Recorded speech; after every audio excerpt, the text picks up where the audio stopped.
La revolución mitocondrial, un nuevo paradigma, parte 1, la mitocondria. Este es el primer vídeo de una serie de 4 en el que exploraremos la relación existente entre mitocondrias, salud y enfermedad. Veremos cómo la disfunción mitocondrial está presente en la mayoría de las enfermedades modernas y haremos un recorrido por la evidencia científica que hay detrás de nuevos tratamientos prometedores en este campo. Quiero empezar la presentación citando una frase del Dr. Douglas C. Wallace, que es uno de los científicos más reconocidos en el estudio de las mitocondrias desde hace más de 40 años. Esta frase para mí es el concepto central de toda la presentación. La vida es la interacción entre estructura y energía. Sin embargo, el papel de la deficiencia energética ha sido pobremente explorado por la medicina moderna. Este es el estudio donde he obtenido la cita, la frase que he leído antes, y de aquí he destacado un párrafo que dice: el declive mitocondrial y el daño del ADN mitocondriales son centrales en la etiología de las enfermedades degenerativas relacionadas con la edad, envejecimiento y cáncer. Esto es así porque la tasa de daño mitocondrial y del ADN es modulada por el grado de estrés oxidativo. La producción de especies reactivas del oxígeno, a su vez, se ve incrementada por la disponibilidad de exceso de calorías. Esto veremos que es una constante en la mayoría de las enfermedades, están relacionadas con un exceso de estrés oxidativo. ¿Qué son las mitocondrias? Las mitocondrias son orgánulos que se encuentran en el citoplasma de todas las células del cuerpo humano, excepto los eritrocitos. Los glóbulos rojos no tienen mitocondrias. Se piensa que descienden de bacterias ancestrales que fueron englobadas en otra célula procariota, con la que se estableció una relación de simbiosis, una codependencia. Esto más tarde dio origen a la célula eucariota, la célula animal. Esto es lo que se llama la teoría endosimbiótica de Margulis. Son conocidas como la central energética de las células, pero además de eso realizan muchas otras funciones importantes indispensables para la célula, como veremos. Aquí tenemos un esquema de la teoría endosimbiótica y vemos los diferentes pasos a lo largo de la evolución que se han dado. Desde célula procariota, cómo se engloba una serie de bacterias y estas bacterias acaban formando lo que es la mitocondria y dando lugar a la célula animal. Esto con las plantas pues se englobaron aparte de lo que son las mitocondrias también cloroplastos. Características. Aquí tenemos un esquema, un dibujo básico de la mitocondria y vemos que tenemos una membrana mitocondrial externa, que es la parte de fuera. Es una membrana que es muy permeable.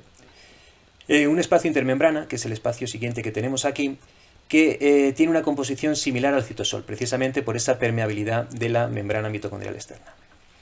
Luego tenemos una membrana mitocondrial interna que como característica tiene una serie de invaginaciones que aumentan el volumen y la superficie de contacto con la matriz, que se denominan crestas mitocondriales. Esta membrana es una membrana mucho más restrictiva que la anterior para el paso de sustancias y tiene como característica que tiene un fosfolípido llamado cardiolipina, que es exclusivo de las mitocondrias. Este fosfolípido está formado por 4 ácidos grasos y tiene una serie de funciones que veremos más adelante.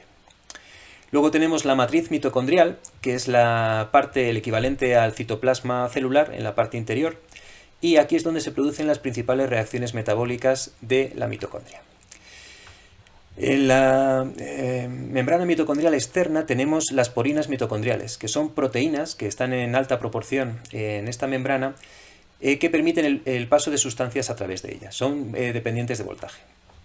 Luego, como característica, tenemos ribosomas específicos de la mitocondria, que son ribosomas 70S, los del núcleo celular son 80S, y estos producen la transcripción a ARN mensajero de la mitocondria. Tenemos también moléculas de ADN mitocondrial, que también es exclusivo de la mitocondria.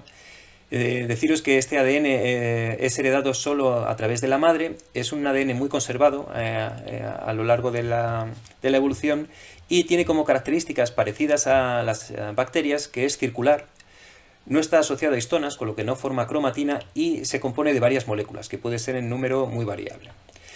Tiene pocos genes y estos genes, creo que son 37 genes solo, y estos genes codifican solo para 13 subunidades proteicas de la cadena transportadora de electrones, que la veremos más adelante, 2 ARN ribosómicos, 22 ARN de transferencia. Deciros que este ADN tiene una alta frecuencia de mutaciones por especies reactivas del oxígeno. Está muy sometido es muy vulnerable al estrés oxidativo, debido a que la mitocondria es el principal lugar de estrés oxidativo. Pero claro, las proteínas, el conjunto de proteínas de las mitocondrias se componen de 1500 genes y estos son codificados por el ADN del núcleo. con lo que el núcleo y la mitocondria deben estar en continua comunicación entre ellas. Es algo fundamental. Existe una diferencia de pH entre la zona externa, entre el citosol, el espacio intermembrana y la matriz mitocondrial. El citosol tiene un pH que suele estar alrededor de 7,7,4, más bien 7,4. El espacio intermembrana es ligeramente menor, aproximadamente 7, debido a que tiene mayor volumen de protones, mayor número de protones en ella, está más protonada. Y la matriz mitocondrial tiene un pH aproximado de 8. Esto lo que permite es un gradiente, la formación de un gradiente de pH que nos va a permitir tanto realizar la función de síntesis de ATP como el paso de diferentes moléculas. También existe un gradiente de voltaje dependiente de la membrana. En la membrana mitocondrial externa e interna, tenemos como característica principal tenemos la cadena transportadora de electrones, que se compone de 5 complejos proteicos que nos va a permitir la síntesis de ATP. Esta cadena se suele colocar en las puntas de las crestas mitocondriales, formando supercomplejos y dímeros de ATP sintasa, que veremos más adelante. Con lo cual, podemos decir que el espacio intermembrana con respecto a la matriz mitocondrial es más positivo. Hay un gradiente de voltaje y un gradiente de pH de fuera hacia adentro. El gradiente de pH y de voltaje permiten el transporte de moléculas y sustratos metabólicos a través de canales específicos situados en la membrana. Estos son los canales específicos, pueden entrar y salir diferentes sustancias. Y aquí tenemos una imagen donde podemos ver que dependiente del pH, el gradiente del gradiente de pH, pues es la entrada, por ejemplo, de piruvato. Y sin embargo, el intercambio de ATP y ADP, la entrada y salida de ATP y ADP es dependiente de voltaje. Esto pues dependiendo de las moléculas. Como resumen, vamos a ver en esta imagen, otra vez a repasarlo, tenemos una membrana externa, un espacio intermembrana, unas crestas mitocondriales, donde están colocados los complejos de la cadena transportadora de electrones, y una matriz mitocondrial. En la matriz están flotando tanto el ADN mitocondrial como los ribosomas. A ver, la morfología de la mitocondria. Las mitocondrias se suelen representar como cilindros rígidos y alargados con un diámetro de 0,5 a 1 micra y tienen un parecido a las bacterias. Sin embargo, en realidad son organelas muy móviles y plásticas, como vemos en esta imagen, constantemente cambiando de forma e incluso llegando a fusionarse entre ellas para luego separarse de nuevo. Aquí vemos en esta imagen que pueden adoptar muchas, dependiendo de sus necesidades, adoptar formas diferentes. Igual, otro ejemplo tenemos en el músculo cardíaco, se sitúan entre las miofibrillas del músculo cardíaco para dar energía que permita la contracción. Y aquí en la imagen de la derecha tenemos la representación de un flagelo del espermatozoide en formación y vemos cómo alrededor de ese flagelo se fusionan varias mitocondrias que lo abrazan para poder estar en contacto y dar esa energía, ese ATP que necesita. En la imagen de aquí abajo vemos en un experimento que vieron cómo a lo largo de 20 minutos cómo cambiaba de forma una misma mitocondria durante ese periodo de tiempo y vemos que adopta formas muy distintas. Su movimiento por el citoplasma se ve a menudo asociado a microtúbulos, lo que puede determinar la orientación y distribución única de las mitocondrias en determinados tipos de células. Aquí vemos cómo a través de un proceso de tinción fluorescente se han teñido las mitocondrias. En el lado, aquí en la imagen de la izquierda, se han teñido las mitocondrias y en la imagen de la derecha, a través de inmunofluorescencia, se han teñido los microtúbulos. Y vemos que hay una correspondencia muy alta entre los microtúbulos y las mitocondrias. Aquí tenemos otro ejemplo en una neurona donde vemos que existe una demanda energética elevada, hay un movimiento constante de mitocondrias desde el cuerpo o soma celular hasta los sitios de sinapsis con redes mitocondriales heterogéneas. Aquí la asociación entre los microtúbulos y las mitocondrias se realiza principalmente en el axón, donde se produce el movimiento tanto del soma a lo largo del axón como a la inversa. Las mitocondrias utilizan los microtúbulos unidos a unas determinadas proteínas transportadoras llamadas quinesina y dineína que hacen un transporte tanto en un sentido como en otro. El diseño interior también puede variar dependiendo del tipo de célula o incluso en una misma célula puede cambiar como adaptación a cambios en el entorno, por ejemplo el estrés. Cuando uno está sometido a estrés puede darse una serie de cambios internos, de adaptaciones internas. Entonces aquí vemos en esta imagen cómo, por ejemplo, los hepatocitos, las células del hígado, dan más prioridad a la matriz mitocondrial y menos a las crestas mitocondriales. ¿Por qué? Porque necesitan mayor biosíntesis de compuestos, de metabolitos. Y sin embargo, por ejemplo, en esta imagen de aquí de la derecha, vemos cómo el corazón tiene una densa capa de crestas mitocondriales porque necesita mayor producción de energía.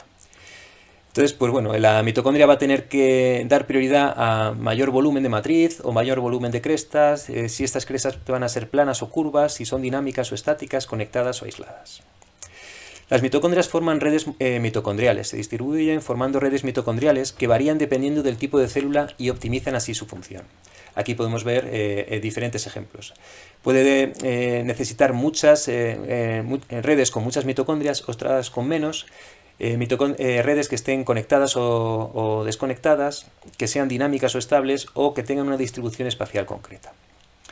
Bueno, vamos a hablar ahora de la dinámica mitocondrial, los conceptos de fusión, fisión y mitofagia, que es lo que constituye el ciclo de la vida de la mitocondria. En esta imagen tenemos un resumen de lo que es el ciclo vital de las mitocondrias. Las mitocondrias suelen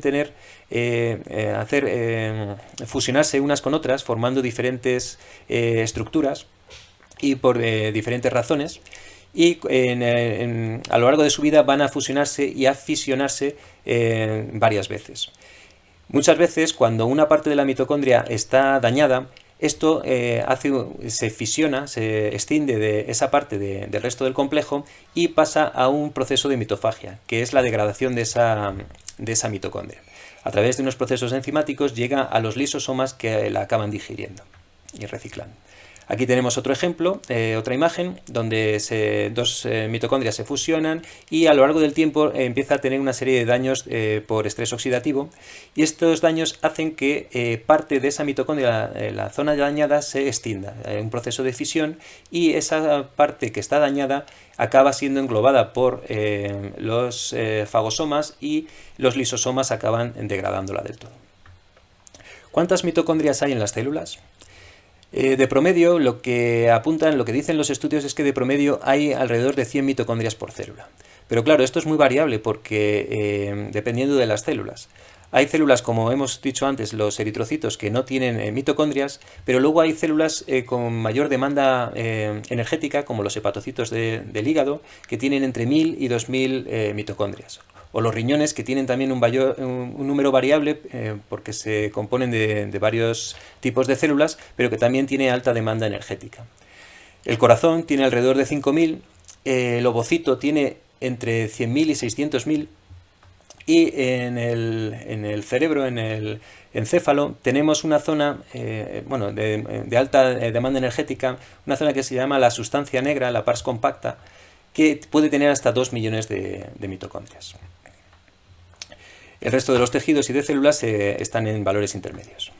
Otra forma de valorar la densidad mitocondrial en los tejidos es midiendo el nivel del citocromo C por unidad de peso del tejido. En este caso, si haciendo este tipo de medición, tendríamos como principales tejidos el corazón, el riñón, seguido del troncoencéfalo. Funciones principales de la mitocondria.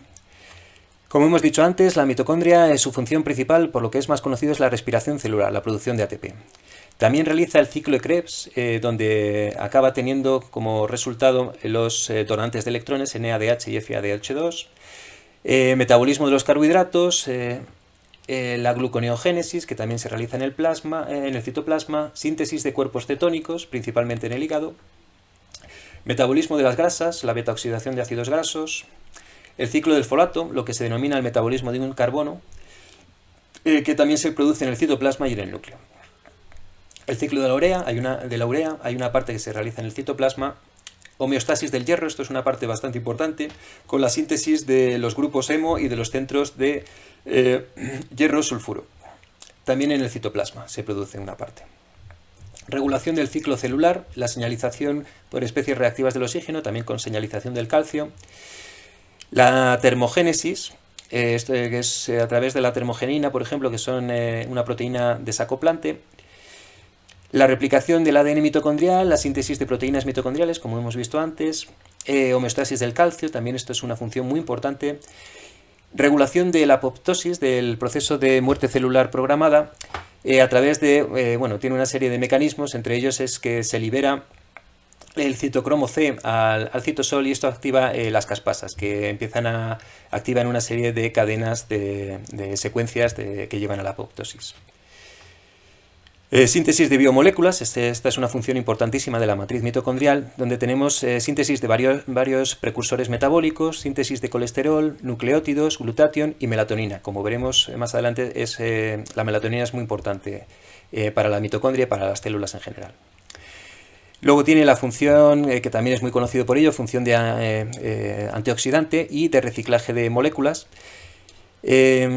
Lo que hace, se protege contra las especies reactivas del oxígeno, especies reactivas del nitrógeno también, y contra el sulfuro de hidrógeno y el amonio.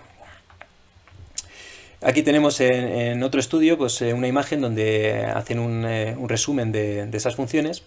Y bueno, habla de rutas bioenergéticas, del proceso de envejecimiento, interviene en la función inmune, la activación y diferenciación de células inmunes, supervivencia de la célula, procesos de señalización celular, rutas de biosíntesis, lo que hemos dicho antes, homeostasis del calcio, mantenimiento del potencial redox, la proporción entre NADH y NADH+, esto tiene que estar equilibrado, y la ruta de la muerte celular programada, la apoptosis. Bueno, vamos a ver cuál es el mecanismo, cómo es el mecanismo de producción de energía. Primero tenemos que tener bien claro lo que es el concepto de la respiración celular. Aquí tenemos una célula con, por ejemplo, las redes mitocondriales, en una mitocondria, y tenemos que tener claro que el aire que respiramos y el alimento que ingerimos, el destino final es atravesar la célula y llegar a la mitocondria. Los alimentos nos van a proporcionar materias primas como aminoácidos, lípidos y carbohidratos para la síntesis de moléculas, y también nos va a proporcionar vitaminas, minerales y agua. Pero el destino final en la mitocondria es para formar donantes de electrones, que son los que se van a utilizar luego en la síntesis de ATP. Esto nos va a dar, después de una serie de procesos, la liberación de ATP y de agua. Y como desecho tenemos la liberación de dióxido de carbono. Casi todos los procesos metabólicos del cuerpo están mediados por la disponibilidad de energía. Aquí vemos en esta imagen cómo el piruvato, que es la parte final del metabolismo de la glicólisis, de los carbohidratos, y los ácidos grasos acaban convirtiéndose en acetilcoenzimo A y entran dentro del ciclo de Krebs, para proporcionar los donantes de electrones que entran en la cadena transportadora de electrones.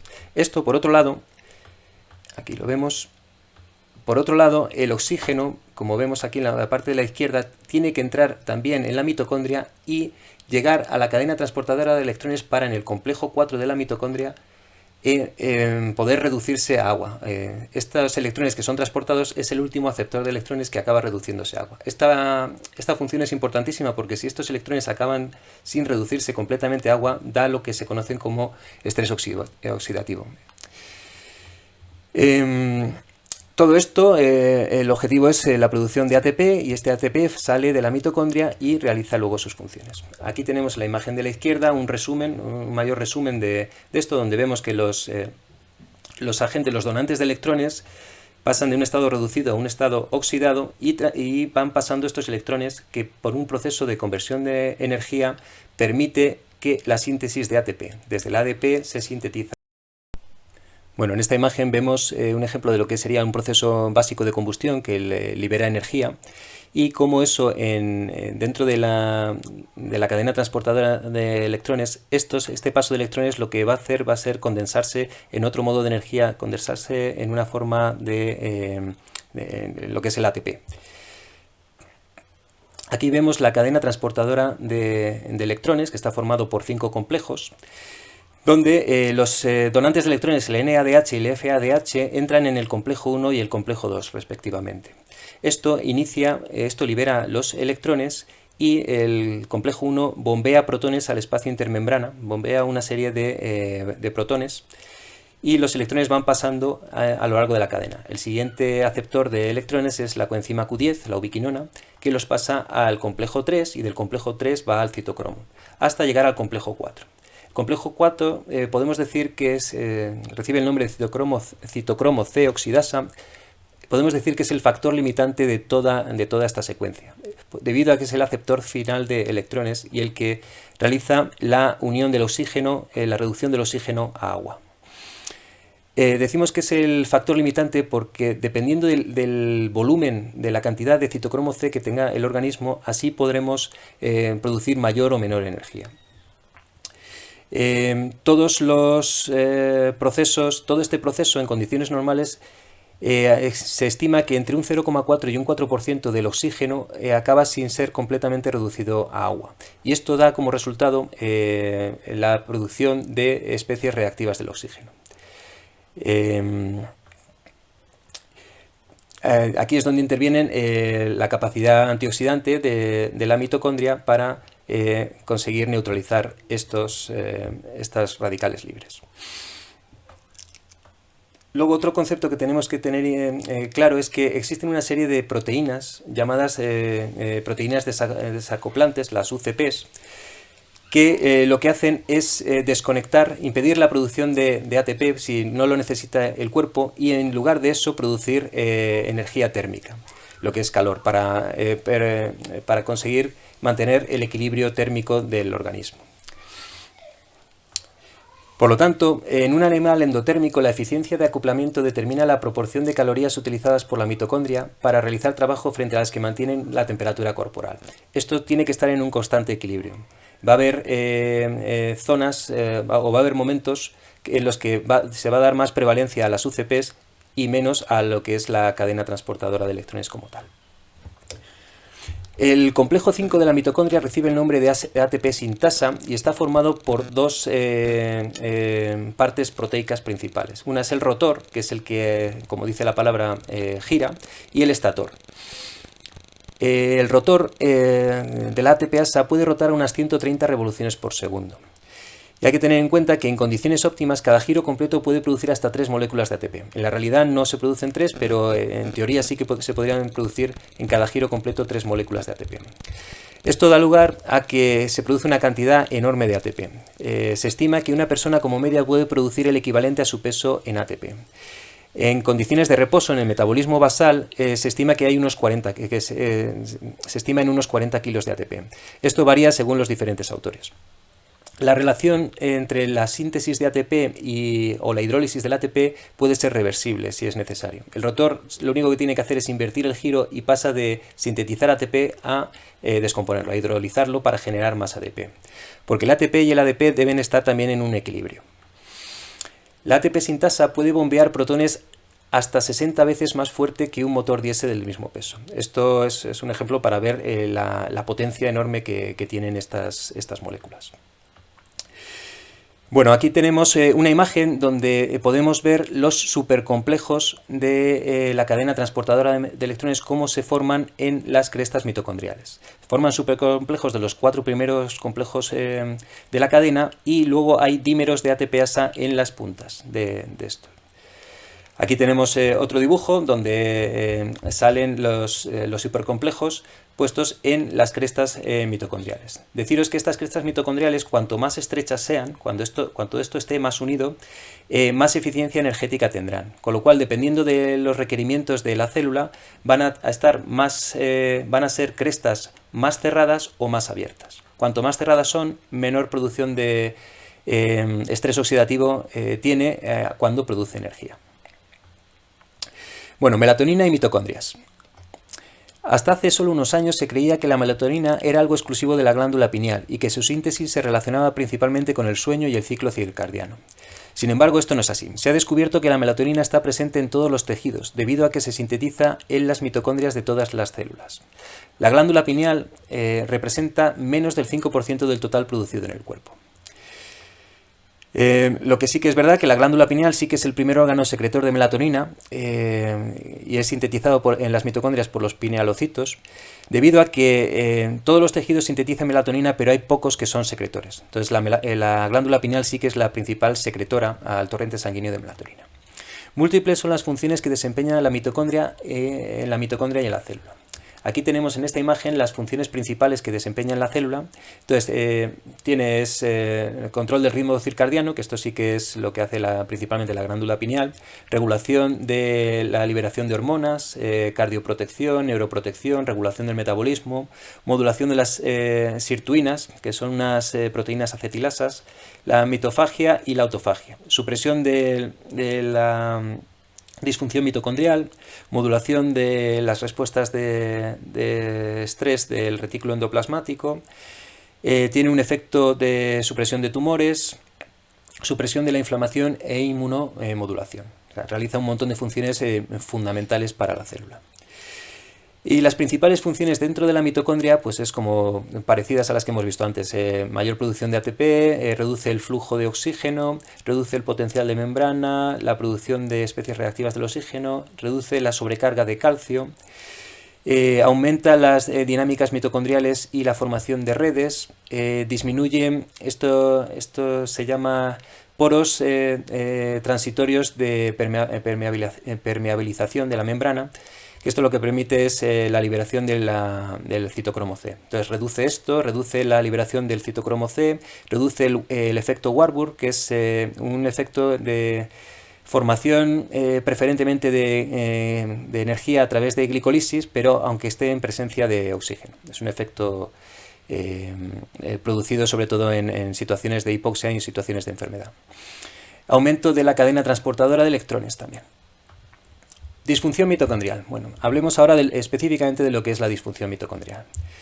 En esta imagen de un estudio inglés vemos los efectos que observaron de cuando los soldados estaban sometidos a deficiencia energética. Es verdad que aquí no hablan de disfunción mitocondrial como tal, sino que deficiencia energética por falta de alimentación o exceso de ejercicio, y vieron que los principales los sistemas que estaban afectados: sistema gastrointestinal, la función menstrual, la salud de los huesos, psicológico, endocrino, etc. Prácticamente todos los sistemas estaban afectados. Y es que hay muchas enfermedades que tienen relación directa con la disfunción mitocondrial. Entre ellas podemos hablar de enfermedades musculares, de trastornos del movimiento, trastornos metabólicos y diabetes, enfermedades mitocondriales, cáncer, enfermedades cardíacas, neurodegenerativas, pulmonares, enfermedades vasculares, aterosclerosis también, procesos relacionados con el envejecimiento prematuro, distrofias, enfermedades renales y sobre todo enfermedades neurológicas y autismo. Aquí se incluye el autismo también. En este estudio llamado disfunción mitocondrial, patofisiología y aproximación a drogas, a medicamentos que tienen como objetivo la mitocondria, he subrayado un par de párrafos. He destacado un par de párrafos que dicen así: el funcionamiento de toda célula nucleada en el cuerpo humano depende de mitocondrias sanas. Esto es algo que es fundamental. Una distorsión en las funciones básicas mitocondriales, tales como funciones bioenergéticas, regulación del estrés oxidativo y la homeostasis de iones, es típicamente caracterizada como disfunción mitocondrial. Aquí hace una definición. En el proceso de la cadena transportadora de electrones, la liberación de especies reactivas del oxígeno de la mitocondria causa muchos efectos perniciosos, tales como daño en el ADN mitocondrial y el ARN mitocondrial, peroxidación de los lípidos, oxidación de proteínas, activación de los poros de transición de calcio dependientes, liberación del citocromo C, lo que causa la formación de apoptosomas y lleva eventualmente a la apoptosis, que es la muerte celular programada. La disfunción mitocondrial asociada con herencia no materna ha sido extensamente reportada en varias enfermedades neurológicas, como la esclerosis, la ELA, la esclerosis lateral amiotrófica, Parkinson, Alzheimer, esclerosis múltiple, esquizofrenia, epilepsia, dolor neuropático y enfermedad de Huntington. La forma más común y destacada de disfunción mitocondrial en estas enfermedades es el malfuncionamiento de la cadena respiratoria. Esto es la clave, resultando en una variedad de manifestaciones clínicas. El desequilibrio entre la producción de especies reactivas del oxígeno y oxidación lleva al estrés oxidativo, el cual interrumpe el funcionamiento de la cadena respiratoria, afecta la homeostasis del calcio, altera la permeabilidad de la membrana, incrementa los niveles de ADN mitocondrial y debilita los sistemas de defensa de la mitocondria. En este mismo estudio tienen un diagrama, una imagen, donde resumen las cuatro condiciones que ellos estiman fundamentales de la disfunción mitocondrial.